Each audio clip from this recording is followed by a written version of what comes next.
inicialmente fue una apendicitis y luego ya diagnosticaron cáncer de colon. Tenía casi que 18 años y sentir que todos mis sueños y que todos mis planes se venían abajo. El hecho de reconocer uno siempre, de aquí comenzó todo, de esta esquinita de las papas, fue el lugar que nos ha dado de comer toda la vida a mi familia, pero también el lugar que me dio mi primer título y que me permitió comenzar. Yo vi un montón de necesidades de gente que no tenía ni siquiera una botella con agua, que no tenía ni un papel higiénico y muchas cosas, gente que venía del oriente del país, gente que venía de fuera de San Salvador, y yo veía toda esa parte.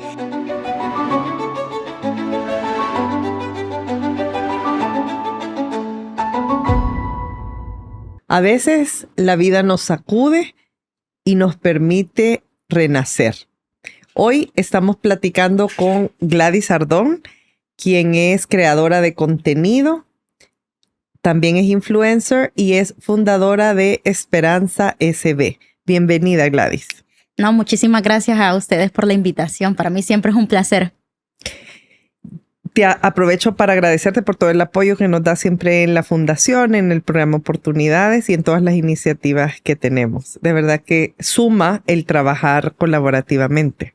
No, gracias a ustedes porque siempre me prestan los micrófonos de la fundación y siempre están ahí también dispuestos a apoyarnos también.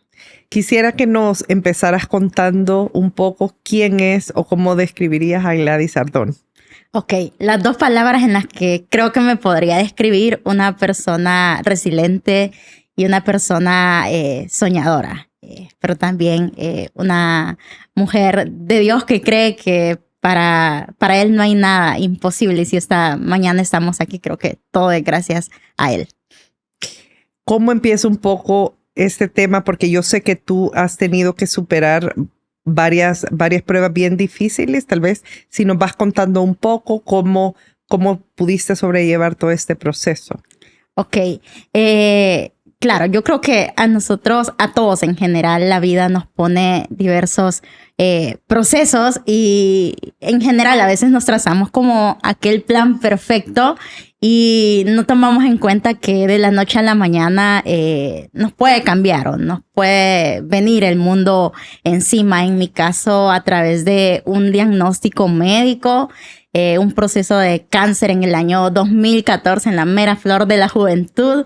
Y creo que eso le dio vuelta a todos los planes que tenía, pero también la parte de cómo eso ahora se ha transformado en algo que me ha permitido estar aquí y también de fuente de inspiración para las demás personas. ¿Y cómo lo superaste? ¿Fue un diagnóstico de cáncer? ¿Y cómo saliste adelante? Ok. Sí, fue un proceso de cáncer de colon. Bueno, inicialmente fue una apendicitis y luego ya diagnosticaron cáncer de colon. Tenía casi que 18 años. Ya había entrado a la Universidad de El Salvador, y menciono esto porque adquirir un cupo dentro de la US es un poco difícil y cabal fue para esos días y sentir que todos mis sueños y que todos mis planes se venían abajo y como volver a nacer o volver a comenzar por todo lo que el proceso conllevaba. ¿Cómo lo superé? Como mencionaba al principio, con la ayuda de Dios, pero también con el apoyo de la familia y también de aquellos grupos de personas que están siempre ahí. Yo creo que al final no es uno solo, sino que es aquella parte colectiva que a uno le da fuerza, que a uno le da energía y que a uno es esa gasolina que lo impulsa y que le da las ganas de vivir. Y por ejemplo, en este proceso, yo no sé si tú te gusta leer, te gusta escuchar, qué libros, qué podcasts, qué otros instrumentos te pudieron ayudar a ti para sobrellevar esto. Sí, a mí amo leer. De hecho, amo leer. Ahora la parte de los podcasts también es súper importante. Pero creo que uno de los libros que más me ha encantado y más me ha marcado en la vida es El griete del elefante, que creo que todos alguna vez lo leímos en básica. Y cómo esa parte de cómo a veces tenemos cosas que nos atan y que creemos que están ahí. ¿Y por qué menciona esto? Porque creo que este proceso de cáncer me ha enseñado que ahora cualquier cosa que pueda venir en la vida, yo hago la comparación y digo como, si ya supero un cáncer, yo sé que eso qué es en la vida y cosas así. Y es por lo que me gustaba ese libro, porque me acuerdo que al final son barreras que uno se pone en la mente y que uno dice no voy a poder o no voy a salir con esto, pero luego se da cuenta que cuando rompe o cuando quiebra eso, se da cuenta que es algo súper chiquitito y que al final sí pudo y que ha vencido cosas mayores. Sí, yo me recuerdo cuando te escuché la primera vez que contabas justo cómo habías superado todo esto del cáncer y cómo esto también te impulsó a dedicarte a comunicar, ¿verdad? A través de redes sociales y te llevó a posicionarte realmente como una influencer en el país. Tal vez, ¿cómo manejas todo este tema de la conexión con la gente? ¿Cómo la creación del contenido es significativo para ti? Si nos puedes contar un poco más. Claro. Después que yo pasé el proceso de cáncer, yo empecé a ver cómo todos mis sueños se fueron viniendo abajo y cómo se fue perdiendo toda esperanza, porque al final sí es un proceso que gracias a Dios, aunque salió bien, pero luego estaba la parte de retomar los sueños y dentro de eso se encontraba el sueño de volver a la universidad. Yo estaba necia que yo quería estudiar medicina, pero este proceso me hizo cambiar y me alojó a donde verdaderamente creo que tenía que estar, que es la parte de las comunicaciones. Y luego viene la pandemia que nos cambió la vida a todos, ya sea para bien, para mal, de diversas maneras.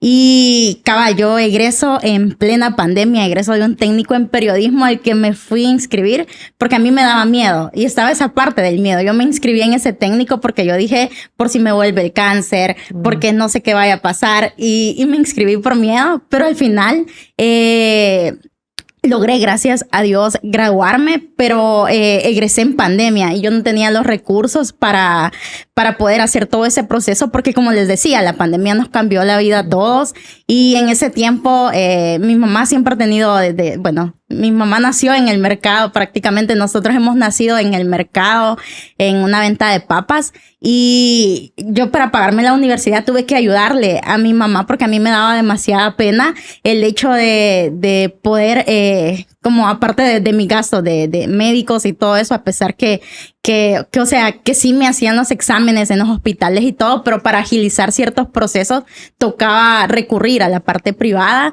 Entonces a mí me daba pena como sobrecargar a mis papás con la parte de la educación. Y tuve que ayudarle a mi mamá y llegar como al acuerdo de te voy a ayudar, pero de ese dinero yo me quiero pagar la universidad. Y así fue como egreso del técnico en periodismo, cabal en pandemia, en la pandemia en que mi mamá se vuelve sobreprotector y que me dice, no, hijita, usted no sale de la casa porque me convertí en factor de riesgo.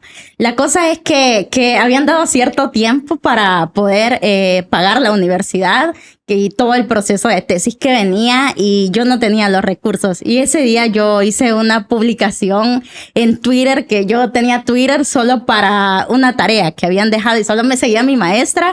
Y bueno, yo creo que algunos 2 compañeros, pero solo tenía como 3 seguidores.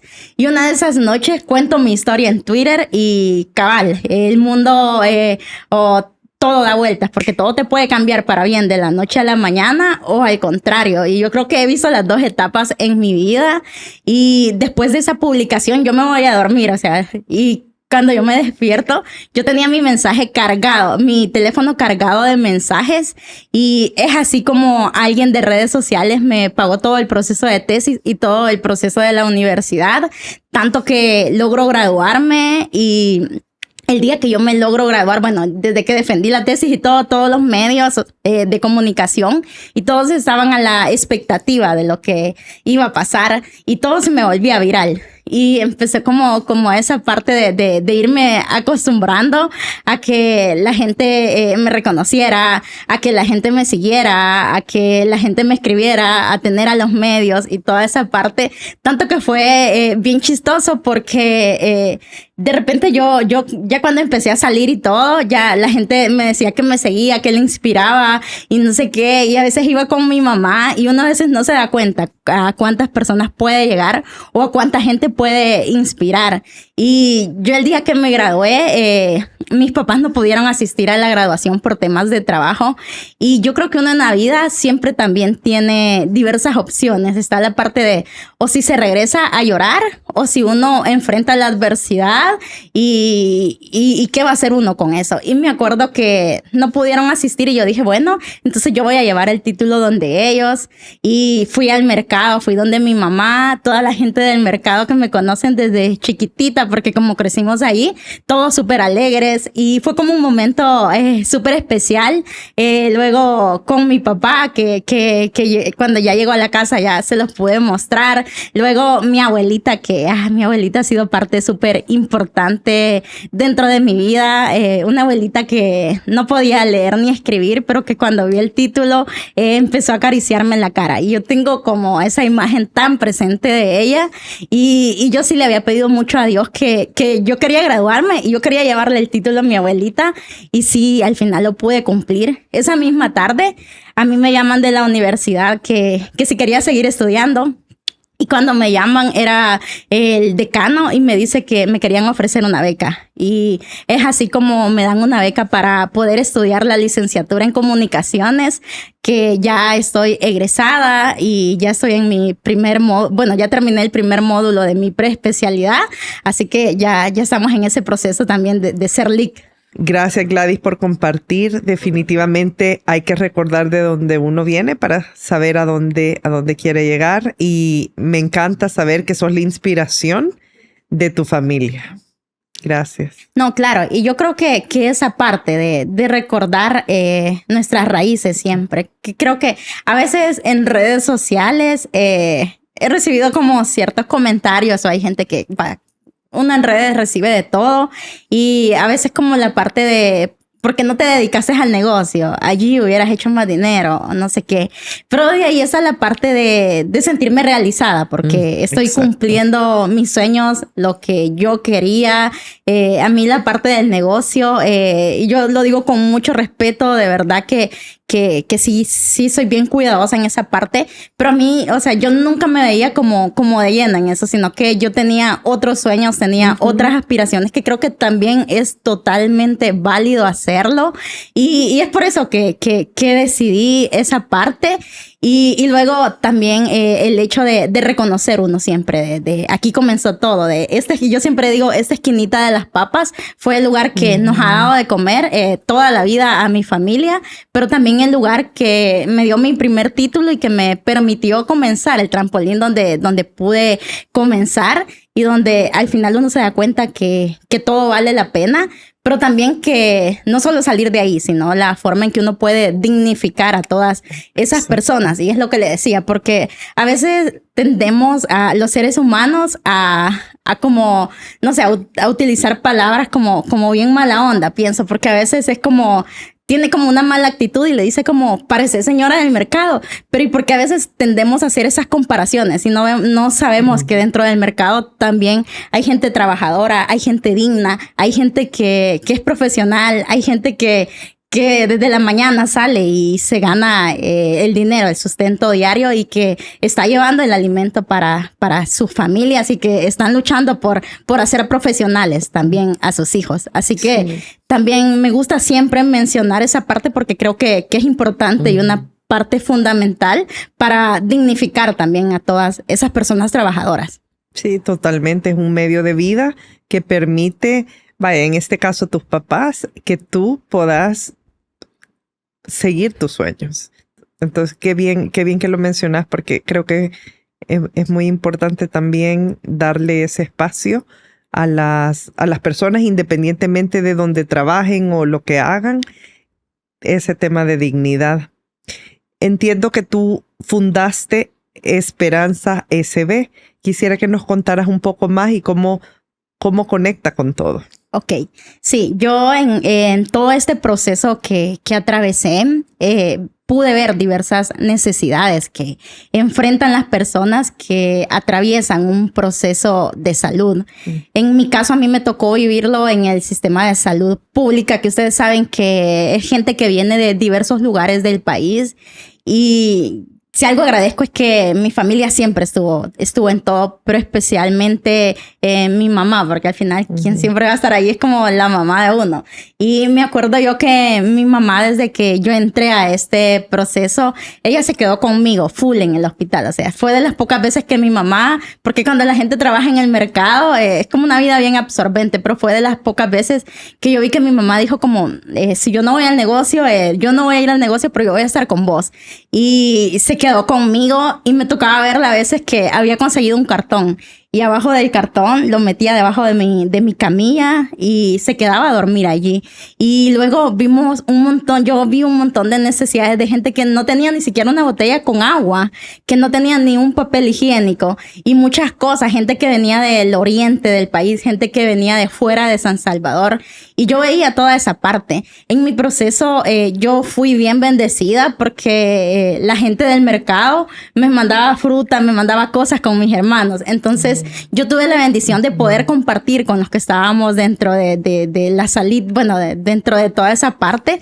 Y luego yo dije como si yo salgo bien de todo esto, quiero replicar esto. Pero a medida fue pasando todo eso y a medida el proceso me iba marcando, yo siempre decía como, no, yo ya no quiero volver a poner un pie en este hospital porque yo sentía que era como demasiadas cosas fuertes. Y luego viene y la vida de nuevo me pone como frente a frente de la necesidad de la gente. Y cuando yo iba a mis controles en el Hospital Rosales, yo veía un montón de cosas. Yo veía gente que se iba desde un día antes, gente que solo iba con lo de los pasajes y muchas cosas. Y en ese momento pasan unos años y luego me hago viral.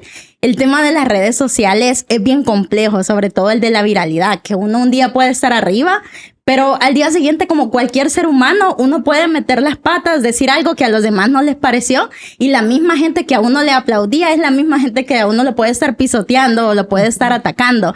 Y lastimosamente así son las redes. Pero yo siempre me preguntaba como, ¿y qué voy a hacer con esta influencia del momento si al final es algo que se va a terminar? Y es así como un día, a través de un ataque digital, de hecho, alguien me puso que la gente del mercado éramos personas que estábamos vinculadas al lavado de dinero y me hizo un comentario así como difamándome. Y entonces, cuando uno está seguro de lo que es y todo eso, uno puede como contrarrestar todo eso. Y me acuerdo que yo le respondí a esa persona y le dije como, si usted tiene pruebas de eso, lo espero el lunes y vamos a la fiscalía. Yo lo espero en la entrada de la fiscalía, pero si no tiene pruebas, le dije, lo reto a que me done 100 tamales. Y no sé cómo, o sea, no sé ni de dónde salió eso y la persona me bloqueó. O sea, le puse 100 tamales para ir a donar al Hospital Rosales. No sé ni de dónde me salió eso y la persona me bloqueó y todo. Pero alguien vio esa publicación y alguien me dijo, mira, yo ya vi que te bloqueó, pero yo te los voy a donar. Y me donaron esos tamales y me acuerdo que le dije a mi mamá y me fui con unos cuantos tamales y unas botellas con agua y nos fuimos para el hospital. Y desde la entrada y empezamos a repartir y nos dimos cuenta que eso no era suficiente. Y luego ya el proyecto, lo empecé a compartir en redes y el proyecto fue creciendo. Inicialmente eran tamales, que yo decía las cenas eran para los familiares de los pacientes. Pero posteriormente la gente me decía como, mire, necesita papel higiénico, mire, necesita agua, mire. Y me acuerdo que así fue como yo dije, como cuando yo estaba hospitalizada, yo no andaba para nada preparada. O sea, yo no andaba nada. Yo fui porque me iban a dar los resultados de unos exámenes y ese día me dejaron hospitalizada porque me dijeron que la biopsia había salido mal. Y me acuerdo que esa tarde llegaron de una iglesia y de esa iglesia me dieron una bolsita. Y la bolsita tenía papel higiénico, tenía agua, tenía jabón, tenía cepillo, tenía lo básico que yo necesitaba en ese momento. Y yo tenía esa bolsita bien presente. Y luego cuando la gente me empieza a escribir que querían donar papel, que querían donar agua, yo me acordé de esa bolsa. Y ahora, aparte de las cenas que estamos entregando, también ya tengo el privilegio de armar esas bolsitas. Yo le llamo la bolsita de la bendición, donde esas bolsitas son entregadas a cada paciente y las cenas siempre son entregadas a los familiares. Ahora la bolsita ya no solo tiene agua y jabón como iniciamos al principio, ahora ya le puedo poner colados, le puedo poner pasta para dientes, le puedo poner jabón, jugos en caja. Y ahora que hemos empezado a ir al Hospital Bloom, vamos a empezar a incluir otros insumos, pero creo que al final sí se trata de usar de manera positiva la influencia del momento, pero también la experiencia personal de uno, porque creo que al final cambiar el país no solo es parte del gobierno, sino que también de nosotros como ciudadanos. Creo que hay cosas que podemos hacerlas y hay mucha gente que está haciendo cosas buenas por nuestro país y creo que al final eso es lo que nos hace grandes como salvadoreños. Totalmente, creo que es aquí donde la sociedad civil debe actuar, ¿verdad? Porque todos desde nuestra trinchera podemos hacer algo por el prójimo y creo que tal vez eso, no pensar que tiene que ser algo gigantesco, sino que uno puede empezar con 5 tamales, 100 tamales, etcétera, y de ahí irlo escalando. De verdad que qué bonito que has tomado esta iniciativa y has podido mezclar la parte personal, porque es esto lo que lo hace más auténtico. Tú, Gladys, ¿cómo ves el futuro o cómo proyectas el crecimiento de Esperanza SB? ¿Cómo te lo imaginas? Sí, yo actualmente todavía no somos fundación, pero sí sueño con llegar a ese momento con no solo quedarme dentro de un hospital, sino que poder salir al interior del país. Y yo sé que sí se va a lograr. Pero siempre a veces todo es como de a poquito y aprovechando todo lo que pueda venir. Hay una parte que es súper importante dentro de todos estos procesos, es el tema de la salud mental, que también quisiera que Esperanza se convierta en un canal y en un apoyo de salud mental también para, no solo para los pacientes, sino que para la familia que vive todo ese proceso que al final no solo es sobreviviente uno, no solo es uno quien enfrenta eso, sino que quienes están al lado de uno. Entonces también quiero que Esperanza en el futuro también le pueda apostar a eso.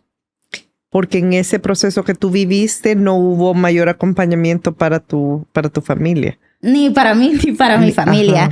Ahora sí ya sé que ya lo dan, pero en ese momento ninguno de nosotros tuvo ese acompañamiento, tanto que yo fue como, 10 años después que yo pude acceder a terapia y ya pagármela yo y trabajar todos esos temas, pero en el momento lastimosamente no se dio. Ahora, como le digo, yo sí sé que ya se da, pero creo que sí es súper importante. Si pudiera volver atrás y hablar con la Gladys que estaba enfrentando su diagnóstico, ¿qué le dirías? Qué profundo. Que todo va a estar bien, que lo va a lograr y que todo pasa por algo y que Dios está de nuestro lado. Y si tuvieras que darle un mensaje ahorita a otras personas que estén enfrentando un diagnóstico así, ¿qué les podrías decir también?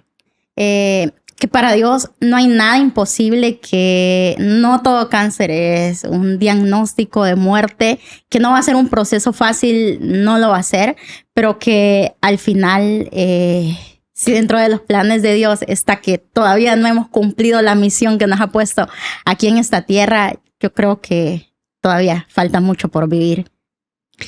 Y para los jóvenes, porque ves que ahora todo el mundo, cuando uno pregunta qué quiere ser en el futuro, todo el mundo quiere estar vinculado a redes sociales de alguna manera. ¿Qué les dirías sobre las redes, sobre su futuro? ¿Cómo podrían plantearse el hacer algo bueno, verdad? También dentro de esto y no solamente buscar la fama, que es lo que muchos persiguen. Yo creo que, y siempre le digo cuando he tenido oportunidad de conversar, porque a veces me invitan a compartir mi historia con niñas o con jóvenes que están en ese traslado de bachillerato a la universidad, y siempre les digo, si usted quiere ser TikToker o quiere ser YouTuber, pero destáquese por ser profesional, porque se superó. Hay una parte que yo tengo bien clara y es que a mí, en mi caso, aparte de mi historia personal, la educación me ha abierto muchas puertas y esa decisión de poder educarse, creo que al final es algo que nos ayuda y que nos va a servir a muchos. Y hay algo que creo que no mencionamos, el tema de al final la vida se encarga de recompensarle a uno todo lo que uno puede hacer por esas personas. En mi caso, en el año 2022, también accedía, bueno, me escribieron para una vocería de la Unión Europea y creo que la vida me permitió empezar cambiando primero mi metro cuadrado, luego poder llegar un poquito más amplio a través de redes sociales y ahora también hacerlo al mundo a través de esta campaña donde también he podido viajar y conocer nuevos lugares, pero también hablar y presentar este proyecto. Entonces creo que al final es la misma vida quien a uno le recompensa y creo que cuando uno se destaca por ser profesional en lo que hace, por apasionarse por lo que hace, por dejar de lado a veces, y voy a mencionar algo que se va a sonar bien fuerte, la chabacanería o lo que estamos acostumbrados a ver, porque es lo que pasa, que a veces es como que sí, me voy a dedicar como a las redes, a TikTok y no sé qué, pero ya no le voy a apostar como a educarme ni a aprender nuevas cosas y ya hasta ahí. Pero a veces la vida no es así, sino que todos los días van surgiendo nuevas exigencias, van surgiendo nuevas cosas. Ahorita estamos en la época de, antes era el inglés, ahora estamos en la etapa de la inteligencia artificial. Entonces, si usted quiere dedicarse a eso, hágalo, pero que se destaque por ser excelente, por ser profesional, por dejar algo positivo, por dejar una huella en la sociedad, que creo que es lo único que va a cambiar, no solo su vida, no solo la vida de su familia, sino también a todo un país. ¿Y dónde te ves tú en unos 10 años? De aquí a 10 años, me veo graduándome de mi maestría. Quiero estudiar una maestría, lo quiero hacer en Europa. Y ¿En qué especialidad? Quisiera dedicarme al tema de marketing digital. Así que allí vamos. Y creo que me veo con una esperanza más amplio, como les mencionaba al principio. Y cumpliendo también sueños de mi mamá. Yo siempre que he tenido la oportunidad de viajar, yo siempre le pido a Dios que me permita también hacerlo, pero quiero que también poder hacerlo ahora con mi familia. Cuando yo la conocí a usted, yo me acuerdo que fue como un jueves y yo el viernes yo me iba para Viena a mi primer viaje, iba a una representación, me habían invitado de la campaña a representar el país y me acuerdo que yo no tenía dinero para poder viajar, pero iba a eso, o sea, con gastos pagados y todo, y me acuerdo que usted fue de bendición a mi vida y ahora ya Dios me ha permitido conocer 7 países más. Próximamente voy a estar viajando a Colombia también a otra representación. Y dentro de eso yo siempre, Dios me pone como la oportunidad de ir en la ventanita del avión y yo siempre voy ahí como quiero que un día también hacerlo con mi familia. Entonces creo que también esa parte de cumpliendo los sueños de mi familia. Ay, gracias Gladys, de verdad que qué bonito ver la evolución de algo que yo sé que una enfermedad no necesariamente es una bendición, pero sí puede venir disfrazada y darte muchas bendiciones a lo largo del camino y viendo cómo has sobrellevado cada momento con entusiasmo y creo que viviendo cada día con su propio afán inspira no solo a mí, sino que a todos los que te escuchamos. Y espero que de verdad todos tus sueños se cumplan porque tú estás dispuesta a trabajar por ellos. Gracias por compartir tu historia. No, gracias a ustedes por la invitación y gracias a ustedes también por todo lo que hacen por el país, por todas las oportunidades también para las niñas y especialmente porque le apuestan mucho al tema de la educación, que si yo algo voy a ser súper defensora y quiero como siempre seguir haciendo, es el tema de inspirar a la gente a que puedan educarse, a que puedan seguir estudiando, porque es lo que les mencionaba, es lo único que va a cambiar a nuestras familias, a nuestro país. En mi caso sí lo ha hecho y ustedes le apuestan también mucho a eso. Muchas gracias. No, gracias a ustedes.